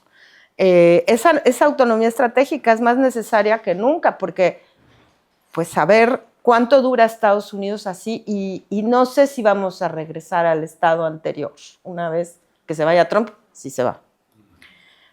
¿No? Entonces, bueno, sí, además tiene que fortalecer la posición negociadora de Ucrania si es que se llega a una discusión, por su propia seguridad y por sus principios y porque está en su ADN. Además, como ya se dijo, la Unión Europea tiene recursos, es enormemente más rica que Rusia, y tiene que ocuparse. Ahora bien, habiendo dicho estas tres razones, es cierto que eventualmente habrá que revisar, ¿no?, esas posiciones maximalistas que ha estado defendiendo Ucrania, y también ahí la cuestión es si va a haber manera de cambiar la visión de Putin, porque mientras Putin esté en el poder va a ser muy difícil ni siquiera que se siente a negociar, porque necesita para mantener su régimen funcionando una guerra. A ver, esto ya sabemos cómo funcionan los fascistas. Hay un dilema de seguridad real en la cabeza de Putin, ¿no?, en el sentido de que el acceso de los países de Europa Oriental a la OTAN o a la Unión Europea, simplemente su alineamiento o acercamiento o simpatía, se considera en Moscú como un problema de seguridad nacional. Y esto es así desde los tiempos de los zares. O sea, no es algo que solo se haya inventado Putin. Es cierto que puede haber distintas interpretaciones. Mi pregunta es, ¿está condenada Ucrania a ser una zona buffer, pensando hacia adelante? ¿O cuál sería el futuro de este país? Y finalmente, el último punto es que es necesario buscar más apoyo. La Unión Europea necesita argumentar mejor ante el sur global para encontrar más apoyos multilaterales y legitimidad ante sus posturas. Ese sur global, aunque yo la verdad no me gusta el término, porque como vengo del sur global, en México no nos sentimos representados por Brasil, ¿verdad? Entonces, bueno, ese tipo de detalles, ¿no?, del sur global, sí es claro que una mayoría de los países del sur global sí está de acuerdo con ciertos principios, como el de la integridad territorial. Y me ha llamado mucho la atención que incluso China se ha abstenido en muchas de estas resoluciones. No ha votado alineada con Rusia, aunque le prometió amor eterno y una alianza interminable a Rusia. Al final ha tenido una postura que busca cuidar esas relaciones. Y yo creo que en ese sentido el índice que nos presentaron hoy es muy interesante, aunque sea más que para tomar un poco el pulso de cómo está la comunidad internacional. Si bien Naciones Unidas no, como lo dijeron en la presentación, no puede resolver el conflicto, sí puede atender la situación humanitaria, la situación de reconstrucción, dar mucho apoyo técnico, y también las votaciones nos cuentan cómo está el pulso a nivel internacional y dónde podríamos buscar esos puntos para acercarnos y hacernos de más aliados en el resto del mundo. Muchas gracias, Lorena. Pasamos un poco con los retos, ¿no? ¿Cuáles son los retos de la Unión Europea? De cara al futuro, ¿se va a mantener el apoyo militar? ¿Qué papel va a jugar, no?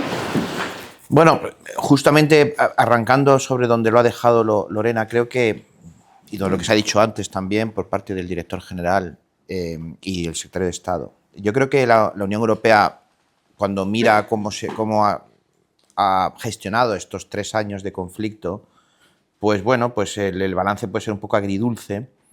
Bueno, para empezar porque se basa sobre el drama de una agresión, ¿no?, que, como se ha dicho, pues es lo peor que puede hacer un actor de la comunidad internacional sobre otro, ¿no? Ese es el mayor delito del derecho internacional, sobre todo siendo una potencia permanente como es Rusia todavía, ¿no? Puede estar más o menos satisfecho con cómo ha gestionado hacia el interior, porque a pesar de que, sin mencionarse, sabemos que hay un Estado miembro un poco reticente, a las sanciones y a la posición de la política hacia Ucrania, incluso la promesa de la ampliación. Sin embargo, se están aprobando estas oleadas de sanciones por unanimidad, aunque a veces haya que invitar al primer ministro de Hungría, yo sí lo puedo nombrar, creo, a tomar un café, a salir de la sala para tomar alguna decisión, como se hizo en el Consejo Europeo. Y bueno, ahí Hungría no está tan sola, ¿no? Ahí está también el primer ministro Fico de Eslovaquia.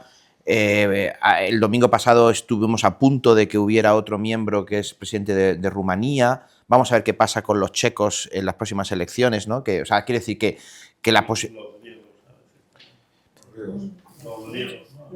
Bueno, yo quisiera aprovechar que mencionas esto de Grecia justo para romper una lanza a favor de Europa del Sur.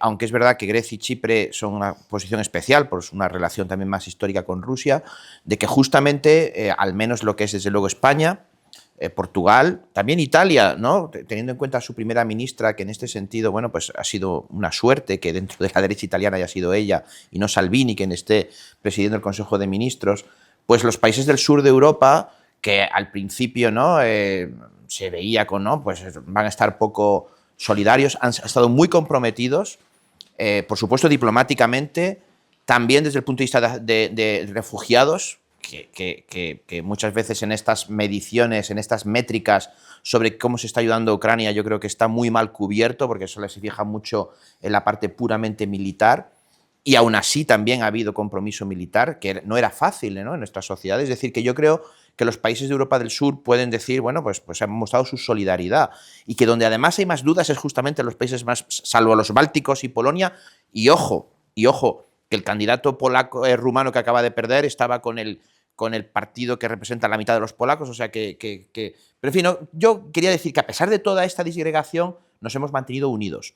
Hemos votado estas sanciones, hemos apoyado a Ucrania, le hemos prometido un horizonte europeo, y creo que desde este punto de vista, además, como esto ha coincidido con el debate sobre la autonomía estratégica, que ya venía en parte también alimentado por la propia pandemia, por el primer Trump y luego ha venido el segundo Trump, pues yo creo que se ha producido una cierta constelación de un despertar geopolítico que hay que gestionar con mucho cuidado. Yo estoy muy preocupado, ¿no? Por el hecho de que las estrategias de rearme, con ese, en fin, además incluso ese nombre, ¿no? Aunque España cambió el nombre oficial, están siendo esfuerzos nacionales, poco europeizados. Recordemos que cuando se suponía que Alemania se iba a rearmar después de la Segunda Guerra Mundial, se intentó crear la Comunidad Europea de la Defensa justamente para europeizar eso. Ahora no estamos en eso, ahora es más las instituciones europeas y el comisario llamado de defensa, que no es de defensa, pero en fin, incluso animando ese aumento del gasto en defensa con muy poca europeización, o sea, que aquí hay elementos, como digo, inquietantes. Pero bueno, en general yo creo que la Unión Europea ha respondido relativamente bien al desafío. Más complicado ha sido lo que hemos hecho en relación con el resto del mundo. Efectivamente, y está muy bien de nuevo la herramienta que se está presentando hoy para evidenciar, también se ha señalado, se ha puesto así de manifiesto, que en el resto del mundo los rusos no están tan solos y que la Unión Europea debe de tomar nota un poco de eso. Pero más allá de esta cuestión, y por ir terminando, yo creo que, y por ver un poco qué podría pasar en el futuro y qué tipo de solución sería aceptable, y que podría ser, hagamos este test, ¿no? Ya que estamos con esta herramienta del Consejo de Seguridad, ¿qué tipo de solución podría ser no vetada en el Consejo de Seguridad? Y puede ser un ejercicio un poco endiablado, ¿no? Porque Rusia tiene derecho de veto, entonces, bueno, con todo eso forma parte, ¿no? de la realidad. Yo creo que es importante, y no se ha hablado hasta ahora, hablar de las garantías de seguridad que necesita Ucrania. ¿Ucrania podría vivir con un 20% de su territorio amputado? Bueno, seguro que no lo reconocerá nunca, no podemos jamás pedirle eso sí que sería un precedente terrible para el derecho internacional, para la estabilidad en Europa, para la paz. No lo van a hacer nunca, no deben de hacerlo nunca. Lo mismo que en cierto modo pasó con Alemania Occidental y la República Democrática Alemana, ¿no? No hubo ese reconocimiento, o con las dos Coreas, o incluso Serbia con Kosovo, en fin, o Chipre, en fin, todas estas cosas que sabemos que eso no se... Pero Hay ya un ejemplo de otro país, por cierto, candidato, que es Moldavia, que parte de su territorio no lo controla, que es la Transnistria. Moldavia vive con eso, sin reconocerlo nunca jamás, pero en la medida que toda la parte de Moldavia al otro lado del río Dniester, pues, en fin, es respetada por Rusia, no hay una agresión, pues se congela el conflicto, pero eso podría ser una suerte de solución. Pero es fundamental, es básico garantía de seguridad, es decir, no volverá a ocurrir. Incluso es muy triste, incluso desde el punto de vista español, esta idea de que los estados, las democracias plurales en Europa del Este no han tenido éxito, ¿no? Vimos cómo se desintegró la Yugoslavia, Checoslovaquia, Ucrania era otro estado plural, y nosotros con nuestra propia experiencia de la idea de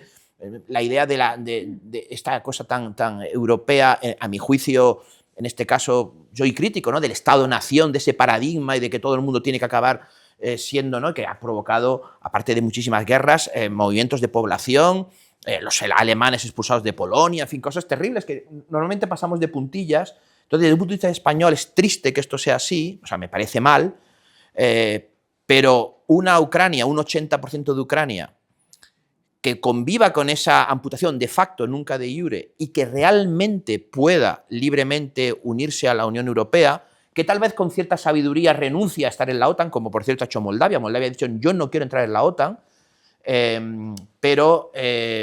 y por tanto, bueno, pues eso pueda ser una especie de situación de que es la Unión Europea la que le da esa garantía de seguridad y por supuesto el compromiso de las potencias europeas occidentales de que no permitiremos que Rusia haga eso. Por el derecho internacional, por la paz y también por la propia seguridad de Europa, porque el precedente de que esto hubiera sido un éxito, o sea, la solución final no puede ser un éxito para Rusia. Tiene que haber sido, en todo caso, una victoria pírrica que, como sabemos, en realidad es un fracaso. Y esto es muy importante que luchemos por ello y que seamos capaces de combinar, pues incluso si tiene que salvar la cara a Putin, pero que en el fondo todos sepamos que ha sido un fracaso, creo que es una solución subóptima, mala, pero el mal menor, y a veces en política, y sobre todo en política internacional, pues hay que gestionar el mal menor. Y si en el camino Europa ha crecido y ha madurado y se ha convertido en algo más adulta desde el punto de vista de la geopolítica, además usando el derecho internacional, pero con el poder detrás, como decía el profesor Fernández Liesa, ¿no? Derecho internacional, pero con el poder de una Europa más fuerte y menos dependiente de Estados Unidos y más autónoma, pues al final esto lo veremos históricamente como una desgracia, pero con una gestión a la altura de lo que era el desafío, por lo menos desde el punto de vista europeo, y eso redundará también por la estabilidad, la seguridad internacional, ¿no? Que es lo que también nos reúne hoy aquí.